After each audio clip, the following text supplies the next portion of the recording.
Bom dia, boa tarde, boa noite. Agora a gente vai dar continuidade à nossa monitoria, falando um pouquinho sobre os ansiolíticos. E começar de novo, é claro, com um caso clínico. Prometo que essa monitoria vai ser bem mais rápida e bem mais tranquila que a de antidepressivos.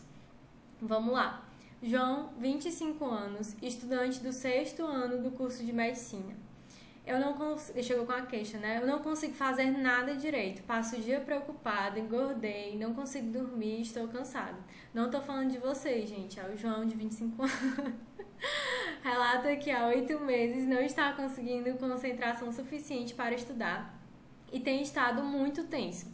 Afirma que está bem preocupado em relação às provas de residência. Come de forma compulsiva, o que levou ao aumento de peso. Voltou a roer as unhas e refere momentos de maior agitação, com palpitações, pensamentos acelerados e pernas inquietas, na maioria dos dias.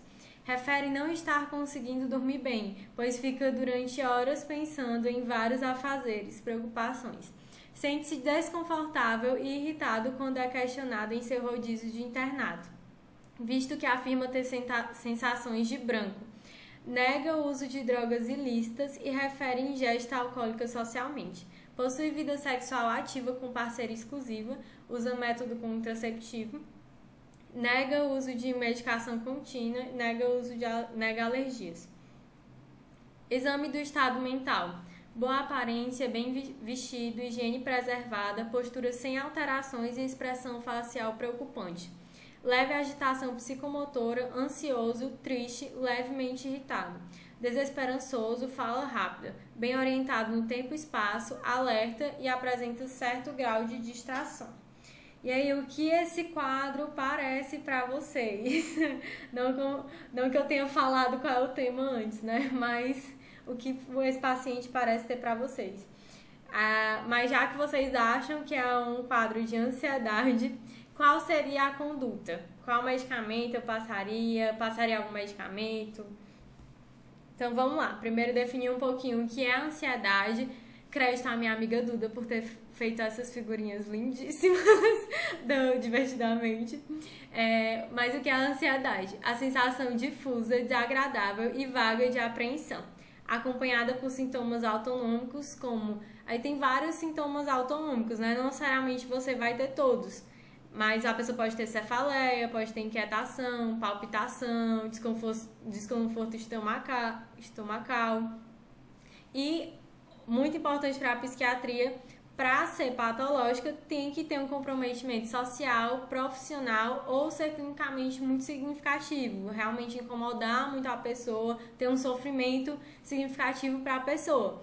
Ansiedade em si, ela não é patológica. É normal a gente ter momentos de ansiedade. Agora, a partir do momento que isso compromete a minha vida, compromete o meu trabalho, os meus estudos, me dá um sofrimento muito grande, aí sim ela é patológica. E tem vários sintomas, né? Tem as pernas inquietas, a agitação. Tudo isso pode expressar um pouco da ansiedade. O branco. E quais são os medicamentos mais utilizados? A primeira linha são os antidepressivos, ISRS e SRSN, que a gente já comentou na aula passada. Então, a maior parte dessa monitoria, dessa aula, ela já foi dada. Tá ótimo pra gente. Mas nós vamos discutir outros medicamentos que também são importantes, também podem ser abordados. O primeiro deles são os benzodiazepínicos. O mecanismo de ação dele é aumentar o efeito inibitório. Mas como é que ele faz isso? Ele vai aumentar a afinidade do GABA pelo seu receptor. Ele não vai fazer a função do GABA. Vocês podem ver bem nesse desenho aqui que o benzodiazepínico não é ele que vai abrir o canal de cloro. Ele vai fazer com que o GABA se ligue muito mais facilmente. E aí, isso vai fazer com que o GABA se ligando mais tenha uma maior frequência de abertura do receptor, um maior influxo de cloro, causando hiperpolarização. Hiperpolarização é igual a inibição pra gente, né? Então, ele vai ter um efeito sedativo e calmante. E os benzodiazepínicos, eles são lipofílicos, têm rápida e completa absorção. seus principais representantes. A gente vai dividir eles entre um tempo de ação, se a ação curta, intermediária ou longa. A ação curta vai ser triazolam, oxazepam e midazolam. Para decorar de um jeito mais fácil, lembra do nome Tom. Tom é um nome muito curto, né? Se você pensar um nome curto, Tom. E é um nome curto, uma ação curta. Triazolam, oxazepam, midazolam. A ação intermediária, ela não é tão curta, ela já é atrasada. I'm late. Ação intermediária, I'm late. L-A-T-E. Lorazepam, alprazolam, temazepam, estazolam. Os principais desses aqui para vocês lembrarem é o lorazepam e o alprazolam. E aqui lembrem pelo menos do midazolam. Midazolam ele tem ação curta. Lorazepam e alprazolam ação mais intermediária. E a ação longa, os nossos principais representantes vão ser diazepam, furazepam, clorazepato e clordiazepóxido. Aí também tem um mnemônico que é desculpe, fui concluir o check-in. Vocês podem tentar lembrar que quem demora muito, que tem uma ação muito longa, olha aqui, 1 a 3 dias, quem demora muito, uma ação muito longa, já chega pedindo desculpa. Então, desculpe, fui concluir o check-in. Se vocês lembrarem do diazepam, que quem chega atrasado já chega pedindo desculpa, eu já fico muito feliz, tá? Então, vamos lá falar um pouquinho dos usos deles. Seus principais usos são para ansiedade. Tá com delay aqui na minha apresentação. Pronto. Voltando aqui nesse slide, só para lembrar vocês de não confundirem, que não é que ele demora a começar a fazer o efeito, porque eu falei que ele chega atrasado, mas é no sentido de que quem chega atrasado demora. Mas esses aqui, eles demoram na sua ação, eles têm uma ação longa. Vamos lá para os seus usos. Os principais usos clínicos são a ansiedade. Preferível, se eu for usar mesmo benzodiazepínico para ansiedade, que não é a minha primeira linha de tratamento, já que a minha primeira linha é ISRS e SRSN. Mas se eu for utilizar um benzo, é preferível que sejam de longa duração para pacientes com tratamento prolongado. E aí, no caso, eu preferiria um diazepam. Tem outros intermediários que eu também poderia usar por ter uma ação um pouco mais longa. E aí também são usados lorazepam, clonazepam, diazepam, alprazolam para fobias e transtornos de pânico. Os benzodiazepínicos, além desse contexto psiquiátrico, eles atuam em várias outras partes. Ele pode ser usado no tratamento da convulsão, diazepam e lorazepam para o controle do estado epilético. Ele pode ajudar na abstinência alcoólica, isso porque o álcool ele é depressor.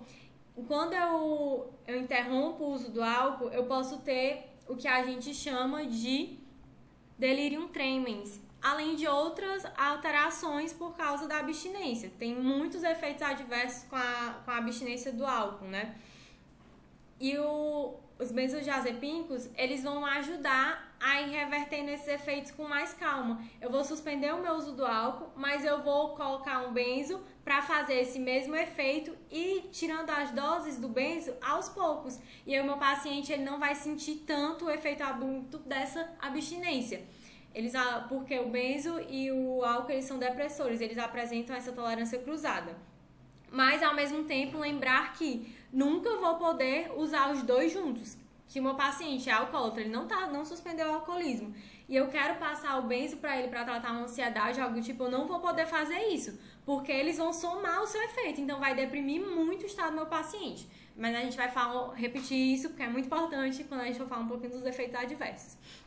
Ainda nos usos clínicos, eles podem ser usados para anestesia, vocês vão ver bastante o uso da midazolam na anestesia.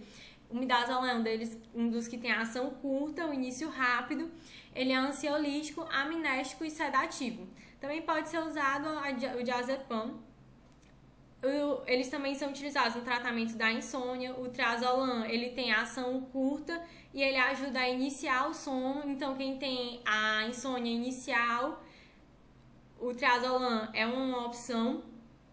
mas ele também tem tolerância e efeito rebote. Então hoje a gente já tem muitos outros hipnóticos, por isso talvez ele não seja a primeira linha, a primeira opção também para insônia. O temazepam, ele já vai ter uma vida mais longa, né? E ele vai ajudar na continuidade do sono. Flurazepam vai ter uma ação mais longa e ajuda no início e na continuidade do sono, mas ela apresenta uma sedação residual, até mesmo por esse efeito mais longo. Então, ao longo do dia, a pessoa ainda pode sentir essa sedação.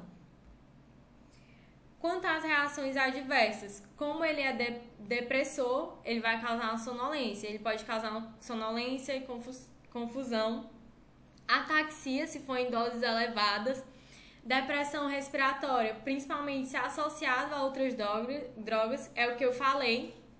Se o meu paciente, por exemplo, ele já é alcoólatra e eu associar um benzo, eu vou estar somando muitas coisas que deprimem, muitas coisas inibitórias.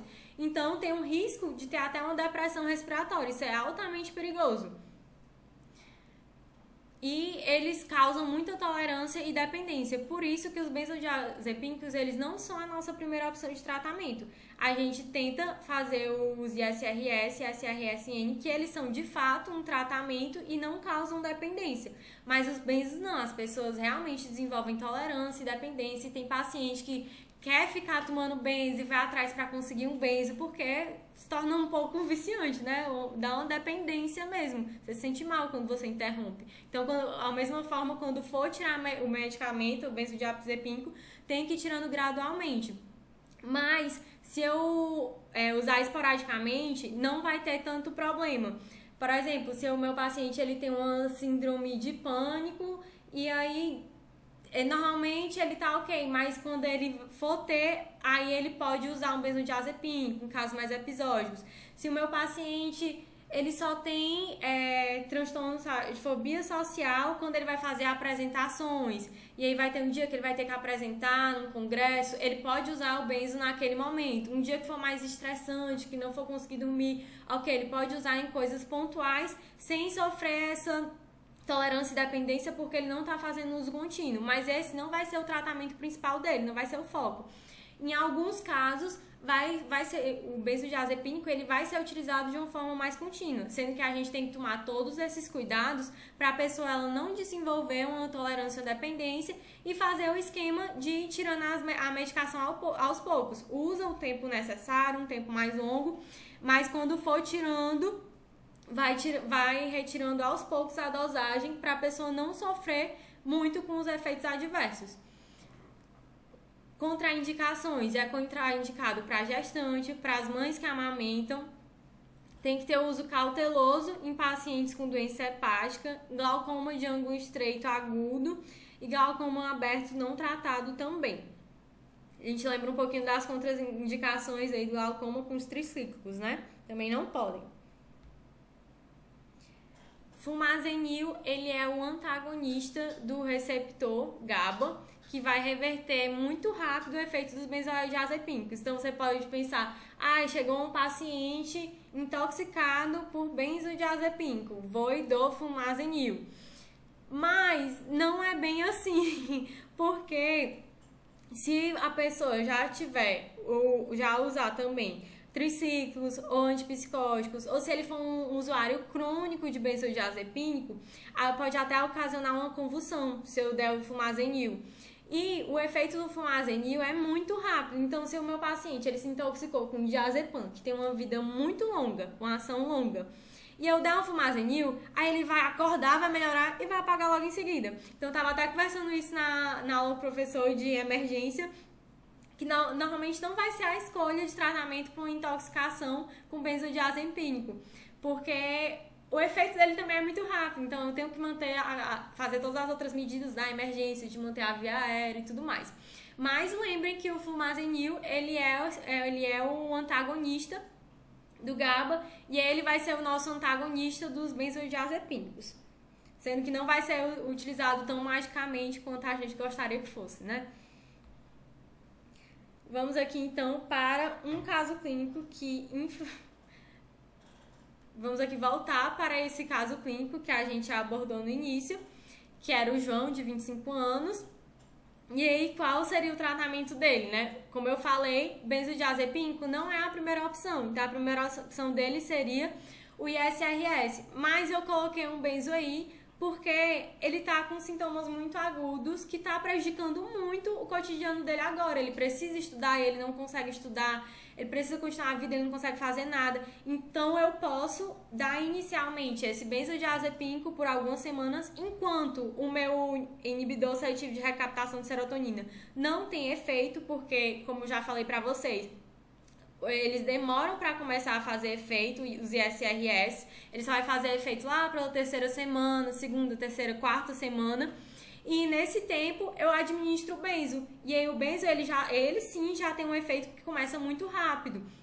Então meu paciente já vai conseguir dormir melhor, já vai conseguir se acalmar, e depois desse tempo, chegar na quarta semana, eu começo a retirar a dose, e vou ajustar bem esse caso do meu paciente, né? Ele não vai ficar desassistido nessas primeiras semanas, mas também não vou ocasionar uma dependência a longo prazo para ele.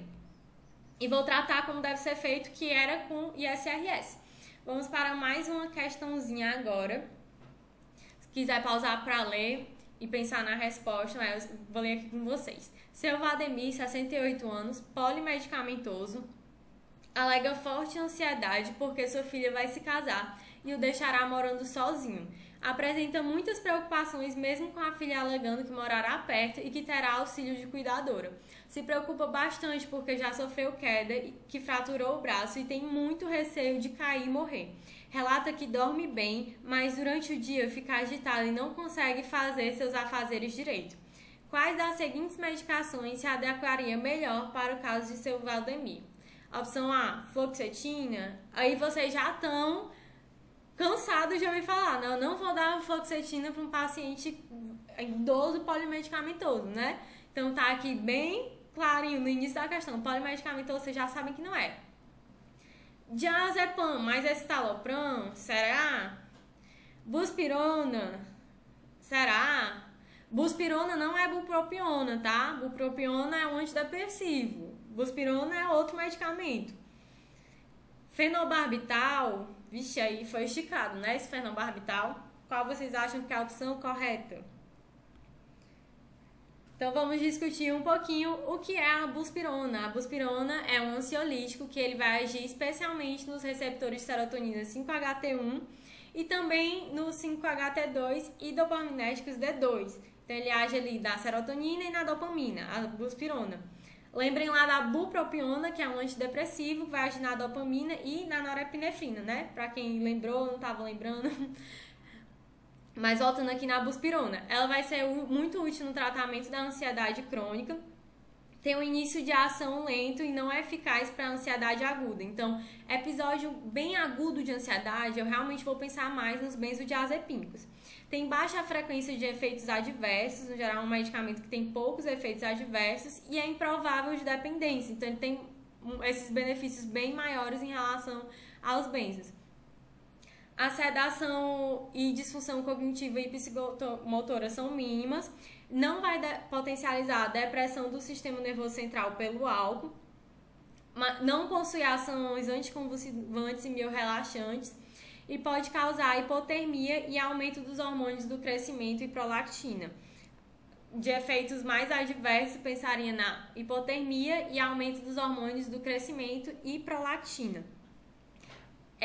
Vez passada que eu dei essa monitoria, alguém perguntou, né? Ai, Sara, mas se a buspirona ela é tão melhor para ansiedade, por que eu vou usar o benzo alguma vez, né? Porque, como eu já falei, ele tem um início lento e não é eficaz para ansiedade aguda. E o benzo, ele ainda tem muitas outras funções. O benzo, ele tem a ação anticonvulsivante, miorrelaxante, tem aquelas outras coisas que a buspirona não tem. Mas um paciente que ele bebe, que ele usa álcool, seria mais recomendada a buspirona. Meu paciente, ele não pode ingerir álcool e, ao mesmo tempo, ser medicado com benzodiazepínico. Então, a nossa resposta correta é a buspirona. Por que não seria a opção B, diazepam mais escitalopram? Já que escitalopram é uma medicação segura para idosos.